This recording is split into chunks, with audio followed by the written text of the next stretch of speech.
Well, good morning and welcome back to the Broadcast Retirement Network. I'm Jeff Snyder, and this is BRN Weekly for Saturday, May 2nd, 2020. And our top story today, we'll take a look at national gas prices and when America may return to travel. And joining me now to discuss this and a lot more is Jeanette Castellano. She's the national spokesperson for AAA National. Jeanette, thanks so much for joining us on the program this morning. Thank you for having me. Well, it's great to see you. And first, before we kind of dive into gas prices and travel, how are things going with all of you at AAA? How's work going? How's the staff in terms of being healthy and safe?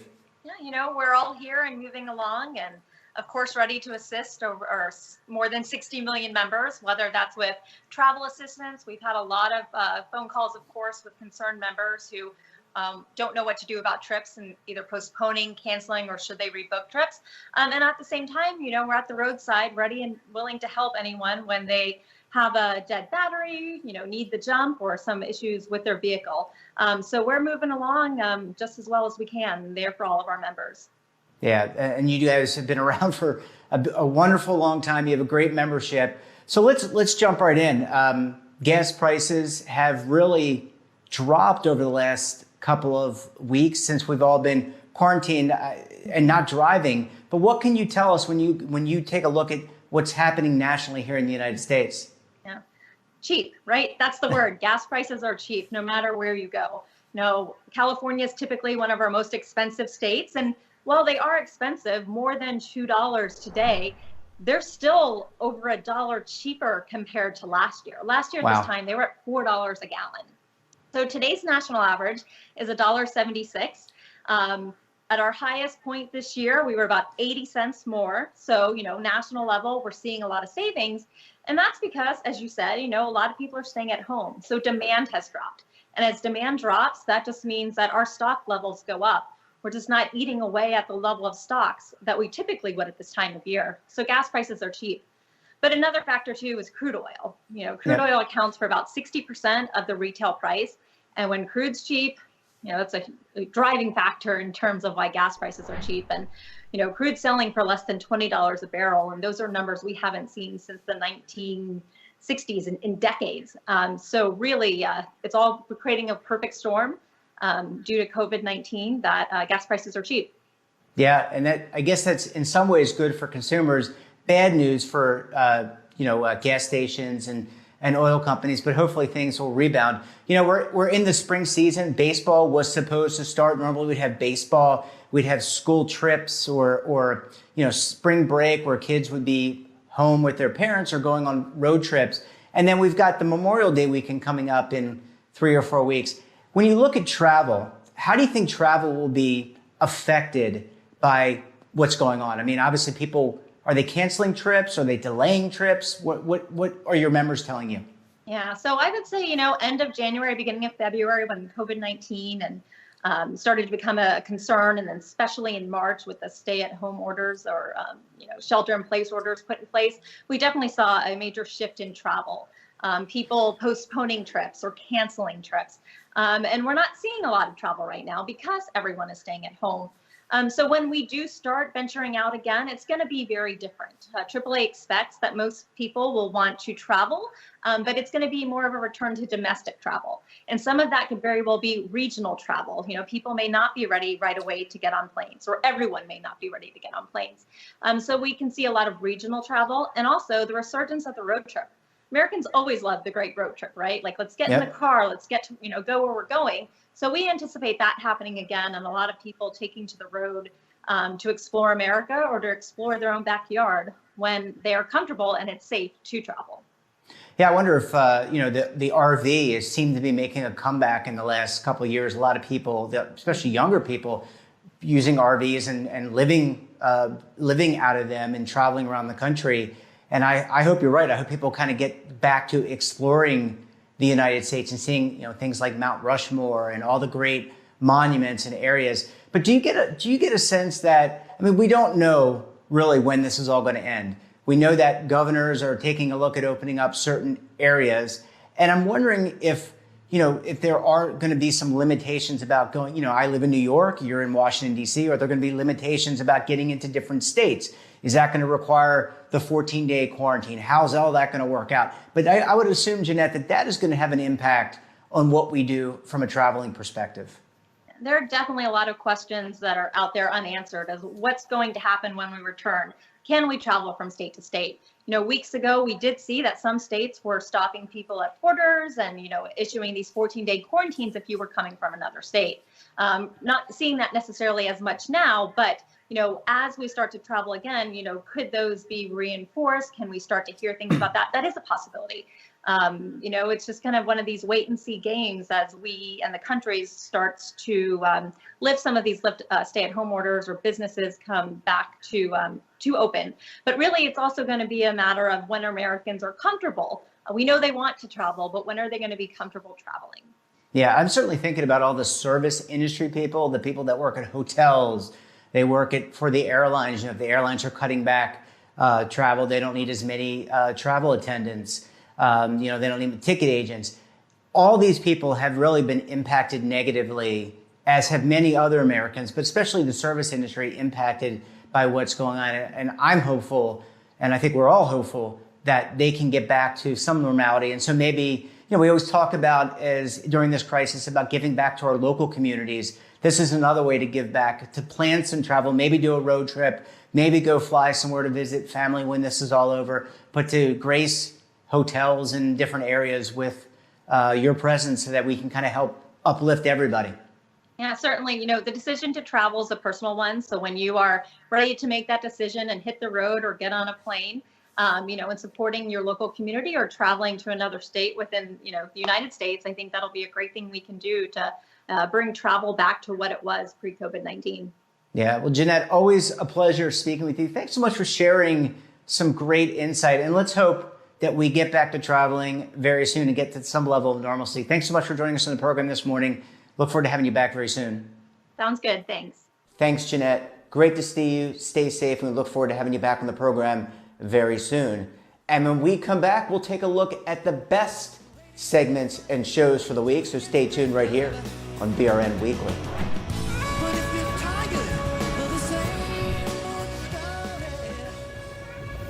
Imagine a new television network that will make you richer, healthier, and in control of your financial future.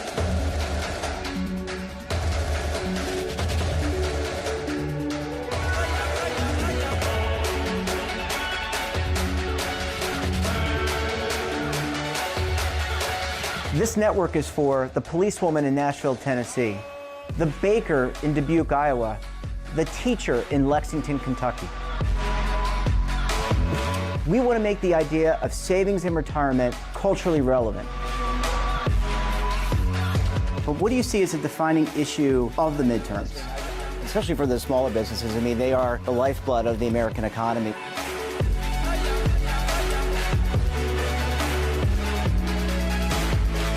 Featuring exclusive interviews, current affairs, and docuseries.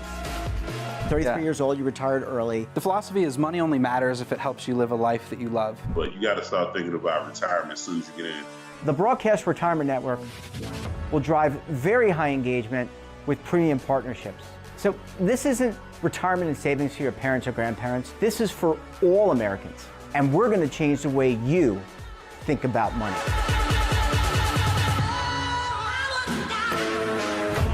Welcome to the next frontier of retirement and savings.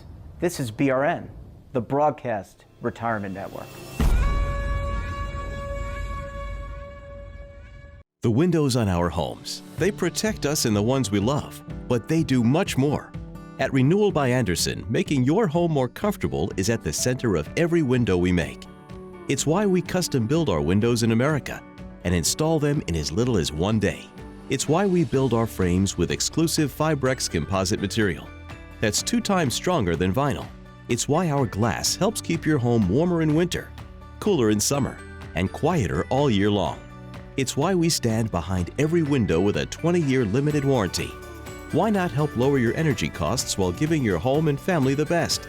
Call 1-800-835-6525 to schedule a free in-home consultation. Buy one, get one at 40% off with this special offer. Plus, get special financing with no money down, no monthly payments, and no interest for 1 full year. Renewal by Andersen, the better way to a better window. Call 1-800-835-6525 now. Welcome back. On Monday, I sat down with ICMA Retirement Corporation CIO Wayne Wicker to see how key asset classes fared during the first quarter. Let's take a look. I think, Jeff, you can look at this in two different ways. You can look at it as we like to think about it from our participants' viewpoint as an investor. And certainly in an environment here where treasuries today, 10-year treasuries are trading around 55 basis points, and we haven't seen anything over 1% for quite some time. The ability for a participant to get into stable value, which has a much higher crediting rate, really is a benefit in a low inflationary period of time such as today. I think that from someone who manages stable value, one of the things that we're always very sensitive, especially in the current environment, is how strong are the underlying insurance companies that we are doing business with. And so you have to spend a lot of time with our credit research teams trying to determine whether or not there has been any impairments given the current dislocations in the economy. So the good news is that in the stable value area where things are pretty darn conservative and guidelines are very, very tight, investors should probably feel pretty good about the fact that there really aren't a lot of occasions where you get into trouble in this very conservative environment, unlike maybe traditional intermediate core bonds or high yield, where volatility is going to play a lot more havoc in the short term. You and I lived through 2008, 2009. You and I had conversations about that. And I think the world's a pretty different place today, where I think the underlying financial institutions that stable value providers deal with are in a much stronger position with regard to their balance sheets today than they may have been in 08. I think that regulatory guidelines as well as credit investment guidelines are much tighter today than they were. So when we think about wrap capacity and how it shrunk so dramatically in the 08, 09 timeframe, I'm not anticipating that you'll see the same thing happen again here in 2020 for a couple of reasons. One, I think that because of all the strength in this business that I just cited, they're in a much better position.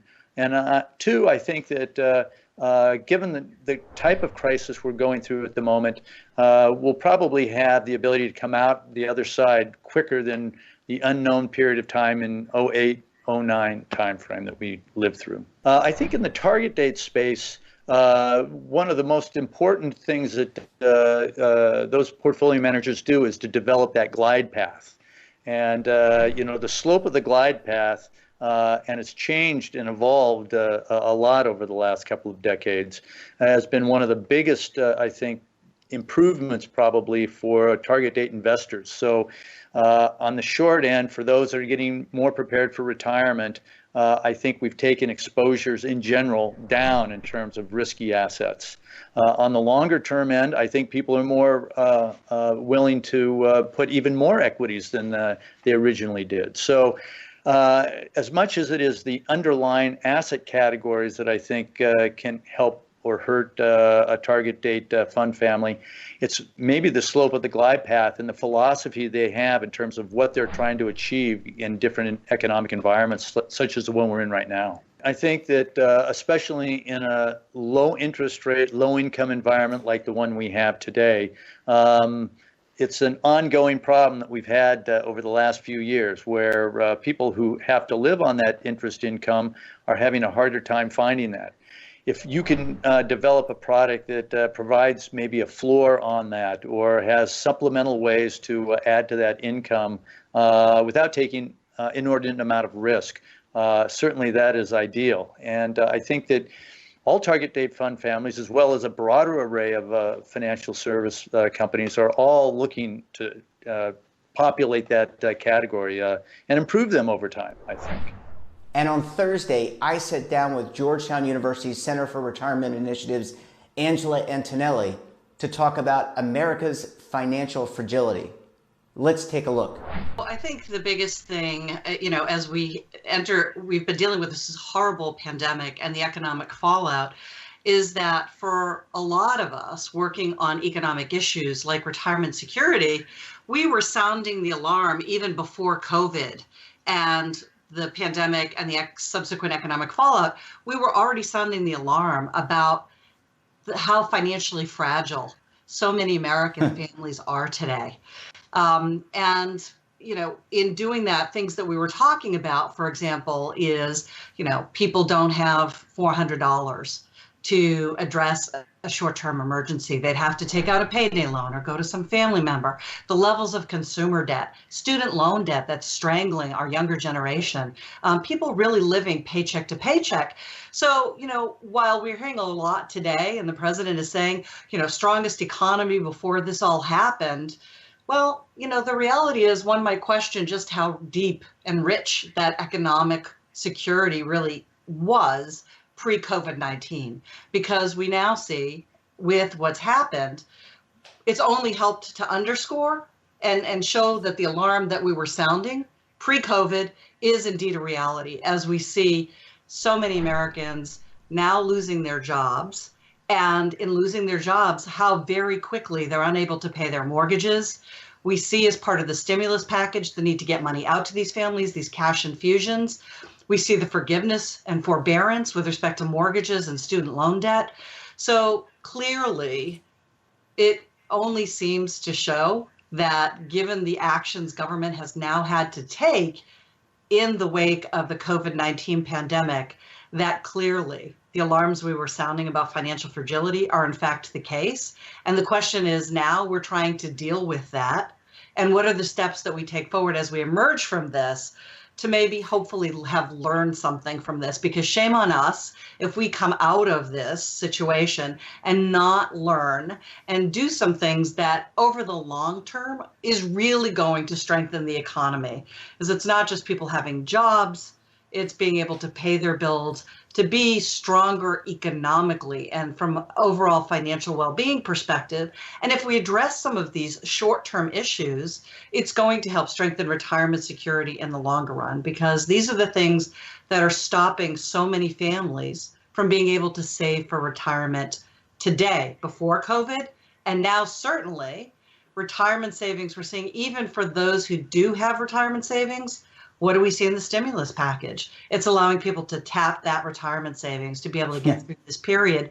So unfortunately, oftentimes the only savings people have is retirement savings. And what we're seeing now, as we saw in the Great Recession, is that retirement savings ends up being a rainy day fund. And we need to stop history from repeating itself. We need to think of a more holistic approach to building financial well-being, strengthening families, and by doing that, helping them to be better able to weather short-term economic traumas and have emergency funds to do that. And then by doing that, we're also going to, in the long run, protect long-term retirement security. Obviously, in the short term, to the extent that the stimulus package has, and out of necessity, people, if they do have savings, again, retirement savings tends to be the savings that they do have. And, in this kind of financial stress, understandably, they need to have the ability to tap their retirement savings. And the stimulus packages provide for that and give that forbearance, the forgiveness of the various penalties and things like that if people need to do it. And sadly, we are seeing, it's very early. We're about, six weeks for most people into the lockdown at this point. But in talking with industry folks, record keepers and others, and seeing the reports from plan providers and plan sponsors, workers are tapping their retirement funds. And in the stimulus package, the cap there is $100,000. And I was having a conversation and rather shocked to hear how many have already tapped that $100,000. Obviously, number one, for people who do have retirement savings, the market volatility has obviously decreased the value of their accounts. So there is that issue. Then there's also, do they really need to go tap the accounts and take that money out? And we're saying that the answer is yes. I think we were already seeing somewhere along the lines of, for people who have, lost their jobs, about a third of them have already started to tap their retirement. And people will expect, I think it's upwards closer to 50% will expect to tap their retirement over time. To take that money out now is not just if they take $50,000 out, but it's that $50,000. How fast will they be able to replace it? And government, if they're allowing them to take it out quickly, in my view, another reform needs to be let them put it back, and as much as they can put back as fast as they can. So we need to be looking at those contribution limits. We need to encourage people to save. If they had to borrow, they need to be able to get it back. But I mean, if they've taken $50,000 out, think about what that compounded over 10 or 20 or 30 years, they've lost in terms of future retirement income.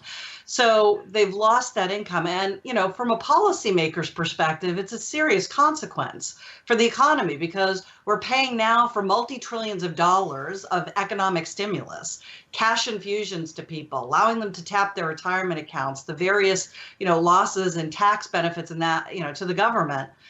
We're paying now, but we'll pay later because all of the retirement savings that are going to be tapped, people won't have that income in retirement, and someone's going to have to pay for a growing number of elderly years down the road. Our entitlement programs are already enormous. So if you think about Medicare and Medicaid, we're talking about all of that now and the explosion of these entitlement programs.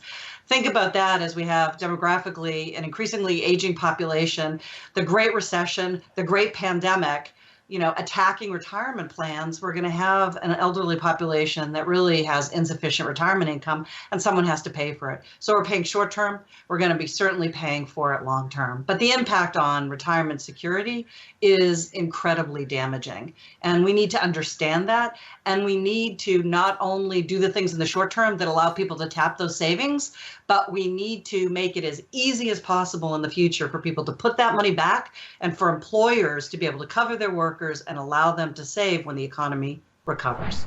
And that wraps up this episode of BRN Weekly. But we're not done for the week because tomorrow I'm joined by members of the media, financial services, and academia to analyze all the news in retirement markets, technology, personal finance, and so much more on our podcast, BRN Sunday. You're going to want to check that out. We've got another great guest joining us as well. So until then, I'm Jeff Snyder. Stay safe, keep on saving, and don't forget, roll with the changes.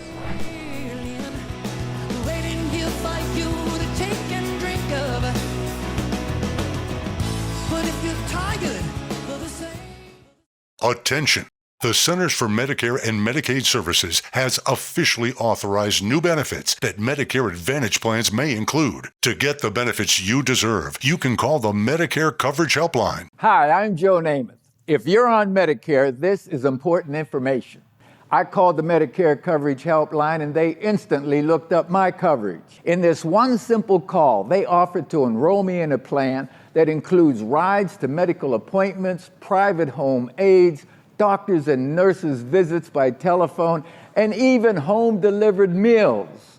The plan also includes dental, vision, hearing, and prescription drug coverage, all at no additional cost. Don't delay. Call to see if the new benefits are available in your area. Call the number on your screen now. It's free. Call 1-800-757-1451. That's 1-800-757-1451.